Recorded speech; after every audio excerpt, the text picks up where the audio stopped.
السلام عليكم ورحمة الله وبركاته، ازيكم حبايب ميرو؟ عاملين ايه؟ يا رب جميعا تكونوا بألف خير.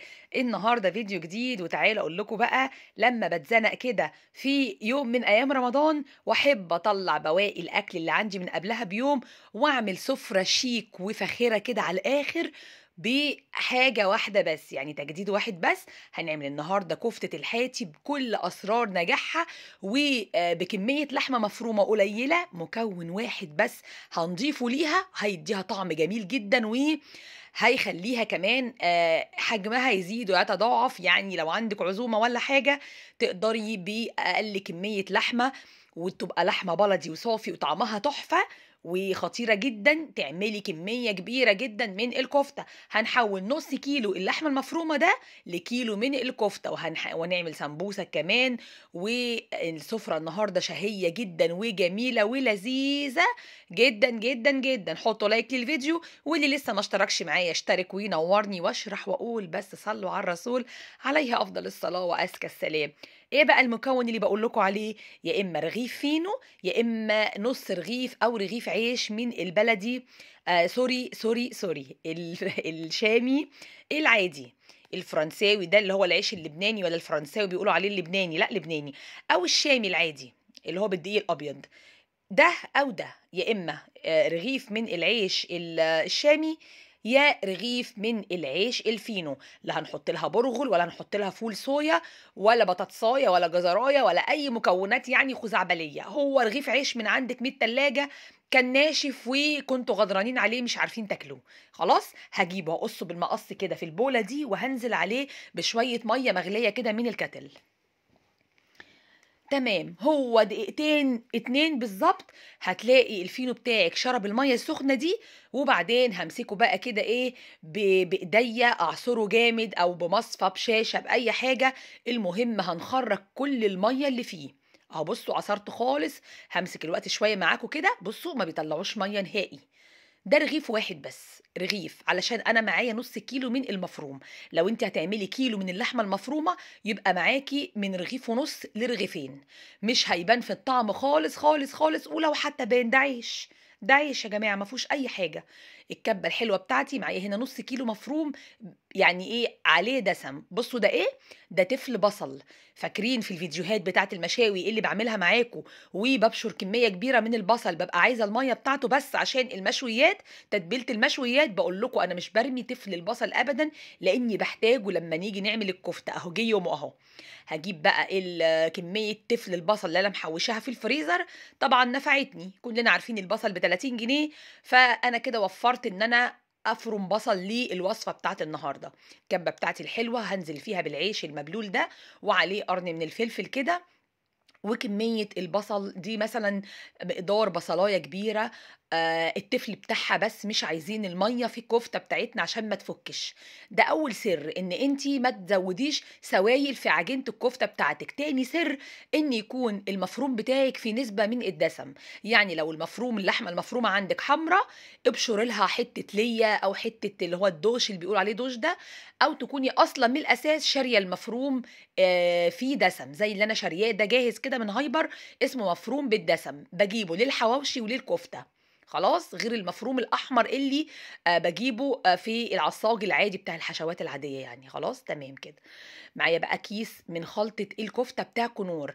طالما عندك الكيس ابو 5 جنيه ده يبقى انت كده بصي مالكة الدنيا وما فيها في الوصفة بتاعت النهاردة، لانك مش هتضيفي اي حاجة. لا هنحط ملح ولا بهارات ولا اي حاجة خالص. خلطة الكفتة دي فيها كل حاجة. معلقة كبيرة واحدة بس من البقسماط يدي معايا قوام للكفتة بتاعتي. معلقة صغيرة ممسوحة من البيكنج باودر تدي معايا هشاشة وما تبقاش الكفتة بتاعتك مكتومة. هي دي كل الحاجات اللي ضفناها. اللحمة على تفل البصل على الرغيف اللي كنا بلينه على كيس خلطة الكفتة بتاعت كنور على معلقة البقسماط ومعلقة صغننة ممسوحة البيكنج باودر، ودي كل الإضافات. السر التالت والأخير يا جماعة في الوصفة بتاعت الكفتة بتاعت الحاتي علشان تطلع معاكي ناجحة وما تفكش ولا تقع من السيخ أبدا أبدا، هي انك تضربيها كويس جدا. ما عندكيش كبه، اقعدي اعجنيها مش اقل من 5 دقايق على ايديكي علشان تكوني ليه العجينه بتاعتك بتاعت الكفته انسجه. يعني تبقى مفتلة كده فيها فتل أو خيوط نسيج كده، تعرفي كويس جدًا إن هي إيه، إن هي إن شاء الله مش هتفُك ولا هتعمل أي حاجة خالص، تمام؟ معايا بقى رشة حلوة من البقدونس، وأنا كده عملت الكمية كلها، شايفين ما شاء الله اللهم بارك. حد يصدق إن كل السيرفيس الكبير ده نُص كيلو مفروم بس؟ من شوية الإضافات البسيطة اللي حطيناها لها. بصوا، طبعا نتيجة الضرب، طبعا لو هتستعملي الكبة في العجن يبقى لازم كل دقيقة تريحيها عشان موتورها ما يتحرقش. تمام، تضربي وتريحي تضربي وتريحي عشان موتور الكبة بتاعتك. هحطها نص ساعة ولا ساعة في التلاجة علشان بس ايه، تتشمع او تتسمغ زي ما الشيفات بيقولوا. معايا هنا بقى لفة من السمبوسك، والنهارده يعني النهارده 4 رمضان اهو، اول يوم اعمل فيه سمبوسك. هنزل عليهم بشويه من الموتزاريلا كده، والموتزاريلا بتاعتي النهارده بتدي مطه حلوه لما تتحمر السمبوسك، ده غير ان هي بتمسك لك كمان الحشوه، تدي طعم حلو وتست احلى. لفة السمبوسك دي كتير علينا جدا ما شاء الله، انا مش هاخد الا نصها بس. والحقيقه جوزي الله يبارك له يعني جايبها لي من فطاطري نضيف جدا جدا جدا، تحفة. يعني أنا جرّبت اللي هي السمبوسك بتاعة الحلواني أو الفطاطري، وجرّبت اللي هي بتاعة الشركات العلب دي تكسب بجدارة، أحلى بكتير. أنا باحط ورقات السمبوسك قدّامي كده بال3 وبال4، وباحط الحشوة على الحرف، باحشي مرّة واحدة كده دفعة واحدة. تمام.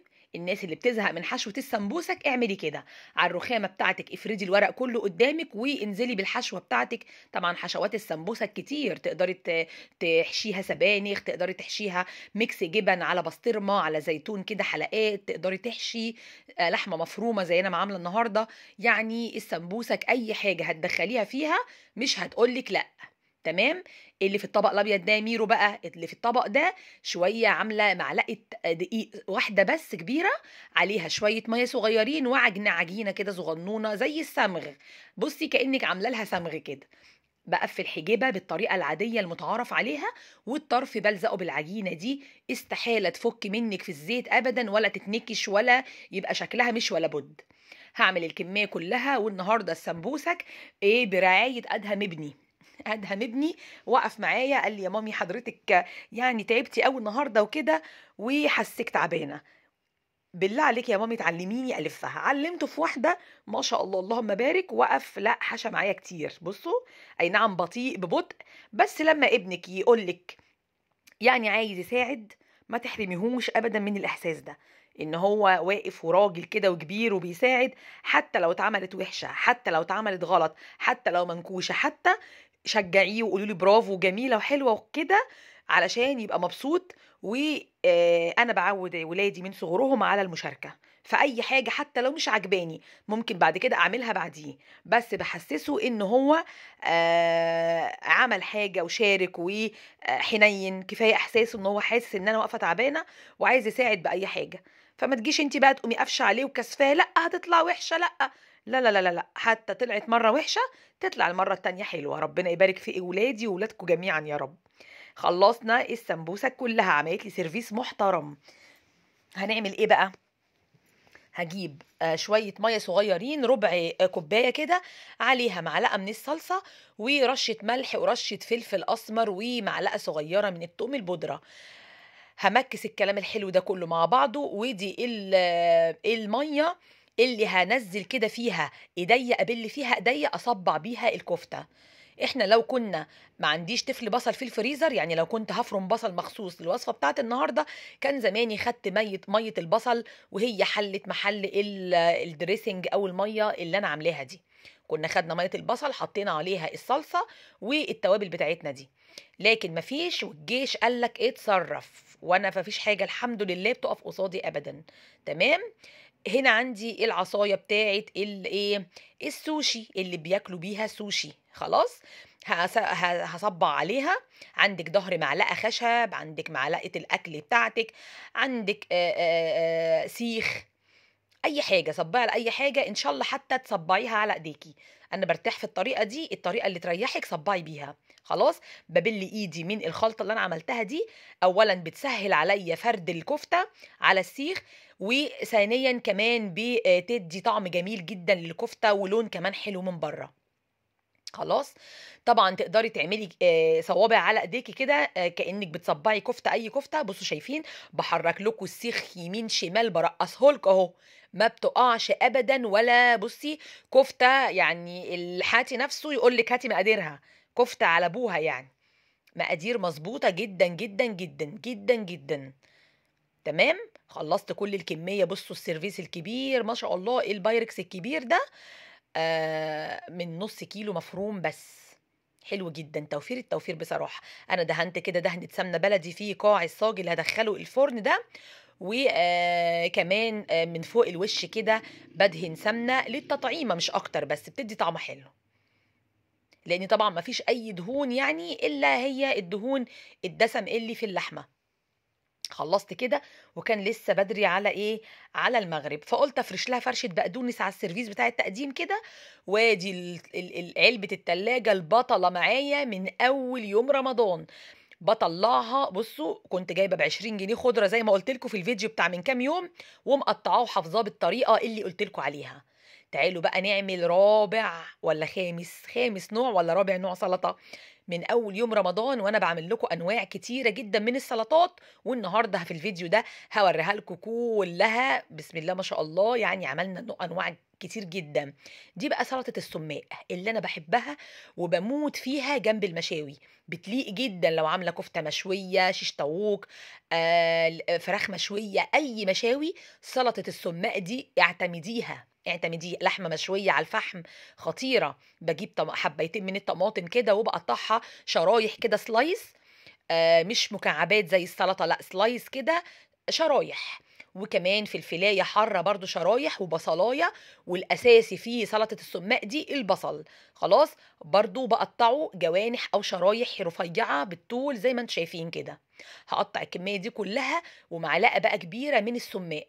خطير السماق، جميل جدا في السلطه دي اهو، بيبقى شكله كده في مزازة جميلة جدا. لو ما عندكيش انزلي هاتيلك ب10 جنيه من اي عطار، لازم يبقى عندك. خلاص. معلقة كبيرة من الخل، وعصير نص ليمونة او ليمونة كاملة عادي جدا، واحط شوية ملح بس فقط لا غير. هو ما بتاخدش سلطة السماق دي، ما بتاخدش الا معلقة ملح ومعلقة سماق. تمام. مفيش اي اضافات تانية خالص.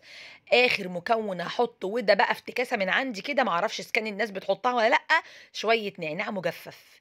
وكلي بقى، كلي واشبعي من السلطه الجميله دي. او اعملي سندوتش كفته كده بعيش بلدي، وحطي فريش عليها السلطه دي، خطيره تاكل اللي ما ياكلش. طعمها جميل، التيست رهيب، احلى من السلطه البلدي مليون الف مره. جربوها. انا عشان بحب السماق جدا زودت كمان سماق تاني. تلاقي الوقت البصل بتاعك لونه احمر وخطير. بصوا بقى جميل. وهتلاقوا دلوقتي البصل والطماطم نزلت ميتهم، ومع السماق تلاقي ميه حمرا جميله، دريسنج حلو كده، طعمها خطير. عملنا مع بعض سلطة البنجر، وسلطة البطاطس بالمايونيز، سلطة البابا غنوج، سلطة الطحينة، وادي سلطة الايه، سلطة السماق. شايفين؟ تحفة خطيرة والله، ما فيها غلطة. هوريها لكم من جوه دلوقتي قد ايه هي جوسي، ماسكة نفسها من بره، وجوسي وطرية من جوه، خطيرة والله. بعمل كفتة عالمية. بصوا جميلة ازاي، جميلة خطيرة جدا. انا عاملاها عادي في الفرن ده، دخلت البايركس بتاعي ده الفرن. عايزة بقى انت تديها طعم الفحم، انا هديها حالا. غمضوا عينيكم، فتحوها هتلاقوني ولعت فحماية. هحط كده ورقة فويل في النص، وطبعا بنطلع اي مشاوي على فرشة بقدونس، لان بتمتص الدهون اللي في اي ايه، اللي في اي مشويات. طبعا ده غير ان البقدونس بيبقى طعمه حلو جدا. هطفي كده بشوية زيت، او بالمادة الدهنية اللي نزلت من الكفتة في الصينية، وبعدين اكمر بقى بورقة فويل، وما تخرجيش تنتوفة بخار قد كده. الدخان بقى ده اللي هيديكي الطعم الخطير بتاع كفتة الحياتي، كأنك عاملاها على الفحم بالظبط، شويها على الفحم. بصوا يا حلوين بقى، عملنا مع بعض كتير وقليل سلطة البابا غنوج، فما رضيتش انزل الوصفة واطول الفيديو على الفاضي، عشان باقات النت بقت غالية، ما تزهقوش مني يا جماعة. عندي سوسيرات الصغننه دي، هوزع بقى السلطات. بصوا المقبلات دي بتنزل في اي رستوران او اي محل مشاوي قبل المشويات، يعني لما بتقعدي في اي مكان بره كده تطلبي مشاوي بتنزل لك كل السلطات دي اللي بنفضل نقعد ناكل فيها كده بالعيش البلدي او حتى كده بالمعلقه لغايه ما يبان لنا صاحب لغايه ما بطننا تصوصو. فغرفت كده طبقين من البابا غنوج، وكمان هغرف كده شوية من سلطة البنجر، وعندي كمان سلطة السلطات دي كلها عندي من كام يوم فاتت. انا بحب اعمل كمية، وعلى فكرة في انواع سلطات كل ما تقعد في التلاجة بتحلو، منهم الكول سلو ومنهم سلطة البنجر ومنهم كمان سلطة البطاطس اللي بالمايونيز دي. دول خلاص انا كنت عاملة كتير ما شاء الله، وكلكم شفت الفيديو اللي بتاع اللي كان فيه المكرونة النجريسكو امبارح ولا اول امبارح تقريبا. المكرونه النجريسكو بالفراخ، وكان معاها سلطه البطاطس دي. خلاص عندي كمان سوسيره هحط فيها من الكاتشب الحار. بصوا اللي بيحب حاجه هيلاقيها، اللي عايز كده يغمس الصباع الكفته في الكاتشب هيلاقي، عايز يغمسه في سلطه الطحينه هيلاقي، عايز يغمسه في سلطه بابا غنوج هيلاقي. ده الزيتون والليمون والفلفل اللي كنت خليلاه معاكم في القناه من شهر 9 اللي فات، يعني داخل في ايه، شهر 9 واحنا في شهر 3، يعني تقريبا 6 شهور. عدوا انتوا بقى، انا ساقطه حساب. بصوا ناشف وجميل ازاي ومقرمش وتحفه، خطير، زيتون كهرمان كهرمان حلو جدا. يعني كان فاضل خلاص 10 دقايق بقى على المدفع، قلت ايه اما اقلي السمبوسك. ولما تكوني عامله سمبوسك وهتقدميها على سفرة فطار رمضان، يعني تتقلي قبل المدفع ب5 7 دقايق، لان هي خفيفة وهشة ومش بتاخد وقت خالص. يعني انت ممكن نقول قرآن بيقرأ كده تحمريها، هي ما بتاخدش اصلا اي وقت في الزيت. فعشان تبقى سخنة وجميلة، ولو عاملة فيها حشوة من جوه فيها موتزاريلا زي اللي انا عاملاها كده، تبقى بتمط وسخنة مولعة وخطيرة. ادي بقى فرشت لها كمان فرشه بقدونس في السيرفيس الحلو ده، رحت موقفاها على سيفها كده. ما هي العين بتاكل قبل الفم. دايما اقول لكم المقوله دي، ان دايما البرزنتيشن والتقديم ده اللي بيميزك عن غيرك. يعني كل الستات شطورات وعسلات وبيعرفوا يعملوا اكل، لكن مش كلهم بيقدروا يرصوا سفره شيك او يعملوا عزومه شيك. فاحنا بنتعلم كلنا من بعض. السمبوسه كانت خطيره، ربنا يبارك في زوجي ويخليهولي يا رب، جايبها لي من مكان حلوه جدا. سخنت بقى، كان عندي من امبارح بقيه مكرونه نجريسكو، سخنتها كده في الفرن، وكان عندي بواقي فراخ بانيه من بتاعه امبارح برضو. وفاكرين لما قلت لكم فاض، انا شلت مكرونه، كانت المكرونه اللي انا سلقاها عشان النجريسكو والسباكيتي كتيره، انا كنت شايله منها علبه تلاجة كده بيضه من غير صلصه، عملت لها شويه صلصه. ودي الاجواء بقى، حبيت اعيشكم معايا جو الاجواء في رمضان بعد الفطار. كنا جايبين بقى ايه فضلة خيركم شوية حلويات مشكلة كده. انا تعبت من عمايل القطايف والكنافة يا جماعة. طبعا فنجان القهوة التمام، كنا جايبين كنافة بالمانجا وحلويات شرقية وكده. وده حالنا بعد الفطار قبل التراويح. انا طبعا في مسجد جنب بيتي، طبعا يعني انا محظوظه بيه، حاجه يعني يعني تخطف العقل لما تبقي قاعده كده في الفرندا بتشربي كوبايه القهوه بتاعتك بعد الفطار، ولا تقراي شويه في المصحف وسامعه الشيوخ والتراويح وولادك عمالين يفرقعوا في صواريخ الجيران كانت هتبلغ البوليس. طبعا بهزر، العمارة كلها أصلا بتفرقع صواريخ من البلكونات.